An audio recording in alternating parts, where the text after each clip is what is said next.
पन्नगे च सुरेन्द्रे च कौशिके पाद संस्पृशि निर्विशेष मनस्काय श्री वीरस्वामिने नमः।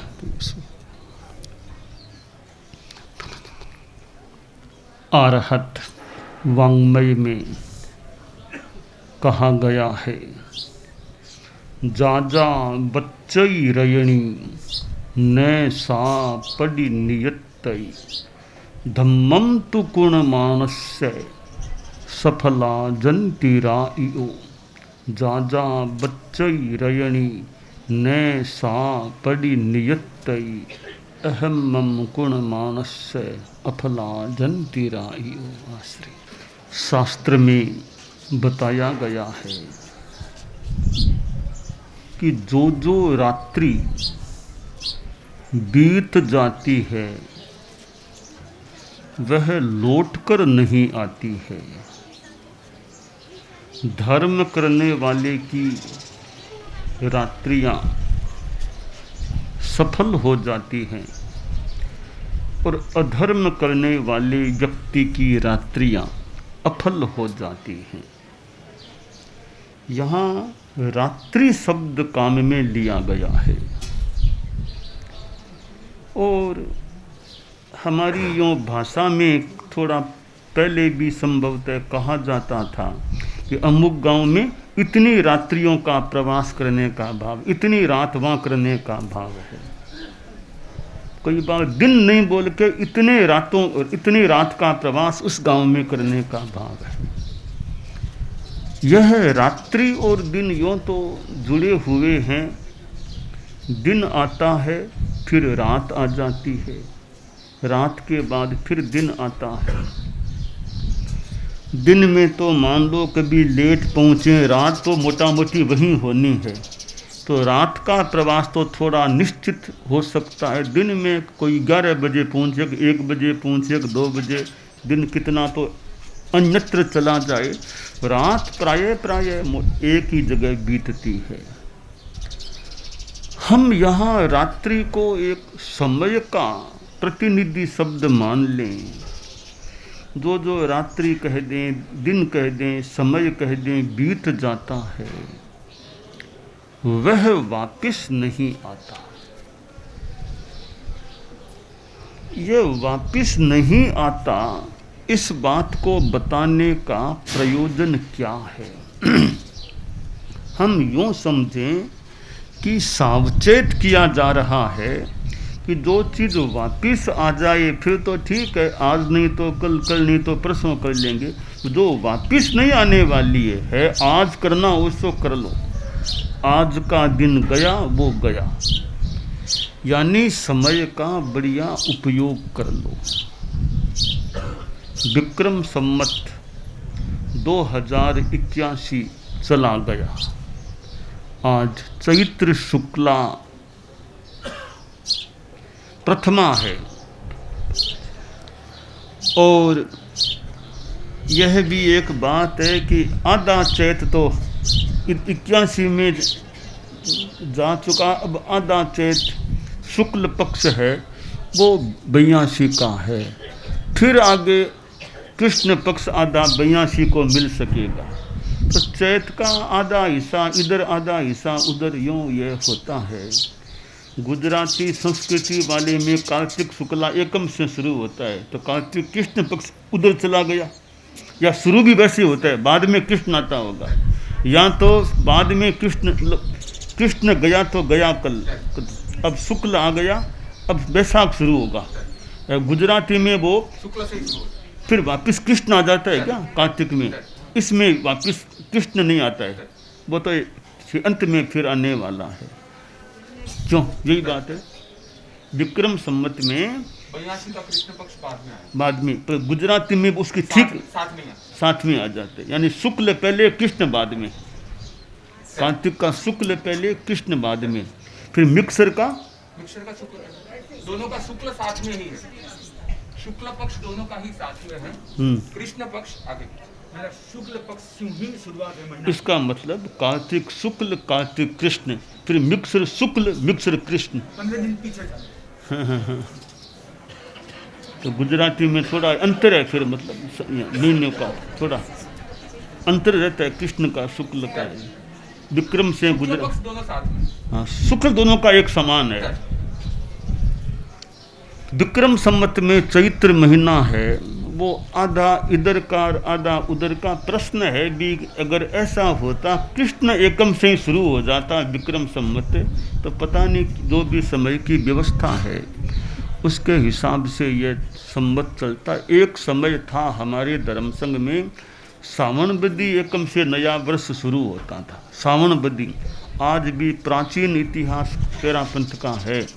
वो कई घटनाएं शायद वो सावन बदी एकम के हिसाब से नए वर्ष के शुरू के क्रम से बाद में आचार्य श्री तुलसी के समय ये निर्णय हुआ, मुझे याद आ रहा है, हमें चैत्र शुक्ला एकम से वर्ष का प्रारंभ करना है।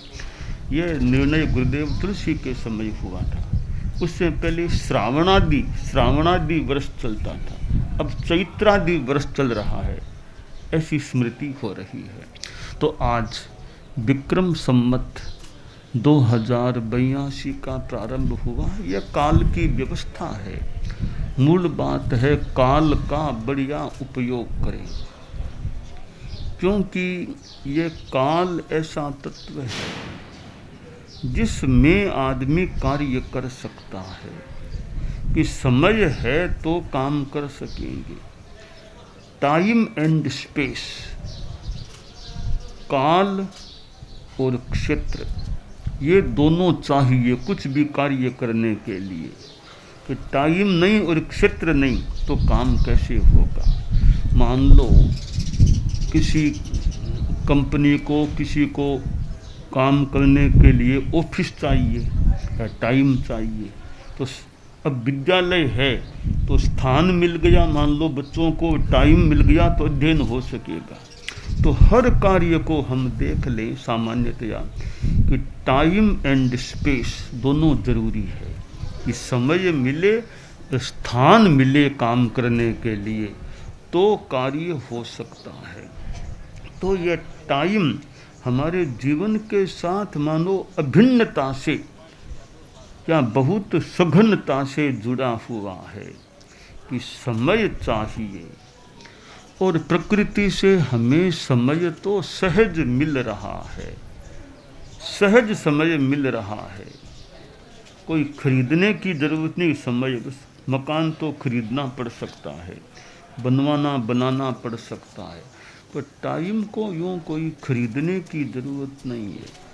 समय मिल रहा है, एकदम सहज भाव से सबको मिल रहा है। बस इस सहज मिलने वाले समय का संयम पूर्वक उपयोग हम करें, अच्छा उपयोग करें, यह खास बात हो सकती है। आदमी सोचे कि भी टाइम नहीं है, बहुत बिजी हूँ, ठीक है, बिजी तो आप हो सकते हैं। अब देखिए बिजी होने पर भी समय की व्यवस्था में कुछ समय धर्म के लिए निकाल सकते हैं क्या? एक आचार्य जी एक भाई से मिले और कहा भैया संत लोग यहाँ हैं, थोड़ा समय निकाला करो, उपदेश व्याख्यान सत्संग कथा होते हैं, थोड़ा सुना करो, भाग लिया करो, गांव में संत लोग हम आए हुए हैं। तो भाई ने कहा महाराज बहुत व्यस्त रहता हूँ, टाइम नहीं मिलता है यह सुनने का, सत्संग में भाग लेने का। आचार्य जी ने सोचा भाई थोड़ा समय निकाले तो कुछ धर्म की बातें सुनने का मौका मिल जाए। हम फतेहगढ़ या फतेहगढ़ के परिपार्श्व में आ गए हैं। डाल मुनि जी ने कितना व्याख्यान फतेहगढ़ में दिया होगा, फरमाया होगा। फतेहगढ़ में डाल मुनि जी का व्याख्यान अब सुनने वाले और ऐसे आचार्यों का बढ़िया व्याख्यान श्रोता सुने। तो आचार्य जी बोले कि थोड़ा समय देखो कभी निकलता हो तो बताओ। तो वह आदमी बोला कि महाराज वो तो टाइम नहीं मिलता। सुबह सुबह जब कुर्ला दातुन का टाइम है तब थोड़ा बहुत समय कोई मिले तो मिले, बाकी तो मैं कार्य में लगा रहता हूँ। ठीक है। अगले दिन या कुछ दिनों बाद वो आचार्य जी सुबह सुबह उसके घर पधार गए। देखा कि मैं आप कैसे इतनी जल्दी कैसे पधार गए, कि भैया तुमने कहा था ना कि मुझे कुर्ला दातुन करूं, उस टाइम थोड़ा सा समय भले मिल जाए, बाकी नहीं मिलता, तो मैं सुबह सुबह तुम्हारे कुर्ला दातुन इस टाइम आ गया, थोड़ी बहुत बात अभी तुमको सुना दूं धर्म की। मैं तुम्हें टाइम मिलता नहीं हमारे पास आने का, तो मैं तुम्हारे पास आ गया कुछ सुनाने के लिए। वो आदमी थोड़ा शर्मिंदा हो गया कि आचार्य जी मेरे लिए यहाँ पधारे हैं। बोला महाराज बहुत कृपा की आपने मुझे संबोध भी दे दिया, आइंदा आप गोचरी के लिए पधारो, बहुत खुशी की बात है, पर मेरे लिए सुनाने के लिए पधारने का श्रम मत करना, मैं स्वयं आपके ठिकाने में आया करूँगा, सुना करूँगा। तो किस आदमी को कैसे मोड़ लेना, ये एक कला हो सकती है। तो टाइम आदमी देखे मैं कितना निकाल सकता हूँ, और कई बार टाइम आदमी ध्यान दे तो निकल भी सकता है। मजबूरी में निकालना पड़े तो जानबूझ के सैलक से भी कुछ टाइम निकाले। अच्छे काम के लिए हमें समय निकालने का यथासंभव प्रयास करना चाहिए। एक आचार्य जी का प्रोग्राम हो रहा था, और प्रोग्राम में कोई महंत जी आ गई, महामंडलेश्वर महंत जी आ गई। तो प्रोग्राम में आचार्य जी भी थे, युवाचार्य श्री जी भी थे। तो युवाचार्य श्री का भाषण हुआ। उन्होंने कहा देखो महामंडलेश्वर महंत जी हैं, इतने व्यस्त हैं, फिर भी प्रोग्राम में आए हैं, यानी इन समय निकाल कर हमारे प्रोग्राम में इतने व्यस्त होते हुए भी आए हैं। युवाचार्य जी का भाषण हो गया, युवाचार्य श्री जी का। बाद में महामंडलेश्वर जी का भाषण हुआ। तो वे बोले कि युवाचार्य जी ने अपने भाषण में कहा मेरे लिए कि महामंडलेश्वर जी इतने व्यस्त हैं फिर भी प्रोग्राम में आए हैं। तो मैं कहना चाहूँगा युवाचार्य जी, मैं व्यस्त नहीं, मैं तो अस्त व्यस्त सा था, अब यहाँ आकर के अच्छे काम में व्यस्त हो गया हूँ। तो आदमी व्यस्त तो फिर भी हो तो अच्छे काम में ठीक है, अस्त व्यस्त दिमाग वाला नहीं होना चाहिए। दिमाग में अस्त व्यस्तता नहीं, दिमाग में शांति रहे कि बहुत काम है, बहुत काम है, वर्कलोड बहुत काम हो सकता है, पर दिमाग पर ज़्यादा लोड मत करो। दिमाग में शांति रखो, काम को किस तरीके से करना। हमारे संत लोग भी बैठे हैं, साध्वी जी हैं और हैं, कि कार्य मान लो बहुत है, इतना ब्याह करना, वो करना, वो काम, वो काम, वो काम, तो कार्य बहुत है कि टाइम तो थोड़ा है। तो HPS को याद करें।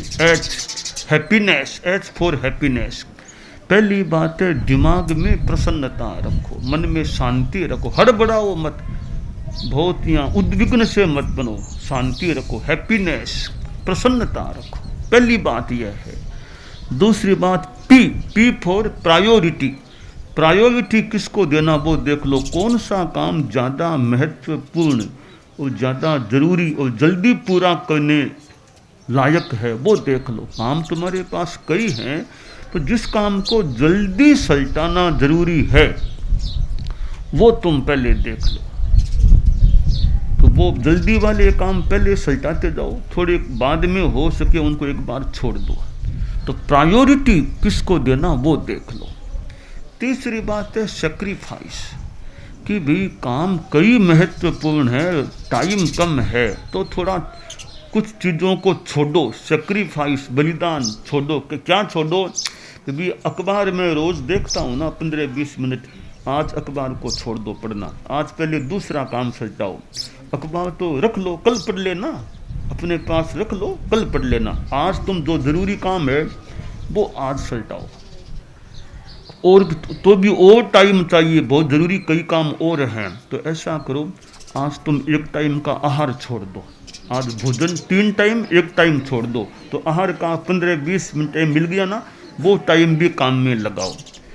फिर भी और टाइम चाहिए तो आज तुम दिन का विश्राम छोड़ दो, दिन का आधा पौन घंटा वो टाइम काम में लगाओ। यूँ यह देख लो कहाँ कहाँ से मैं टाइम निकाल सकता हूँ, तो वो सेक्रीफाइस करो, कभी खाने का भी सेक्रीफाइस, कभी विश्राम का, नींद का सेक्रीफाइस, अखबार पढ़ने का सेक्रीफाइस। और कम जरूरी काम है उन अन्य कार्यों की तुलना में, उनको भले उसका आज संतों की क्लास, आज क्लास को भी बंद कर दो, आज दूसरा काम है वो बंद कर दो। यो सेक्रीफाइस करके महत्वपूर्ण कामों को कर लो, तो क्या होगा, तुम्हारे काम काफ़ी शांति से, आसानी से पूरे हो जाएंगे। तो HPS, हैप्पीनेस, प्रायोरिटी, सेक्रीफाइस, इस फार्मूले से हम काम करते हैं तो टाइम का एडजस्टमेंट हो सकता है। तत्वज्ञान की एक बात बताना चाहूँगा, एक केवली समुद्घात का सिद्धांत आता है। केवल ज्ञानी हैं, उनको तो मोक्ष जाना है इस जीवन के बाद। कईयों केवलियों के वो केवली समुद्घात होती है और उनकी आत्मा के प्रदेश पूरे लोक में फैलते हैं, संपूर्ण लोक में फैल जाते हैं।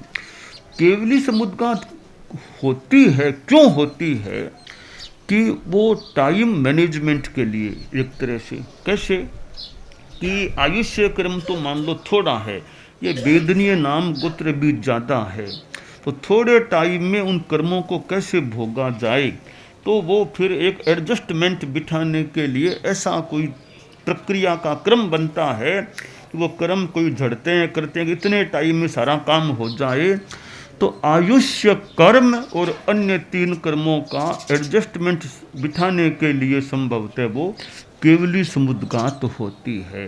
ये सिद्धांत हमारे लिए टाइम मैनेजमेंट का उदाहरण है कि समय का कैसे प्रबंधन करना, कि टाइम कम कार्य ज़्यादा, अब कैसे एडजस्टमेंट बिठाएं, किस काम को छोड़ दें, कि दिनचर्या के कौन से काम छोड़ दें और महत्वपूर्ण काम आज कर लें तो मेरा काम पूरा हो जाए इतने टाइम में।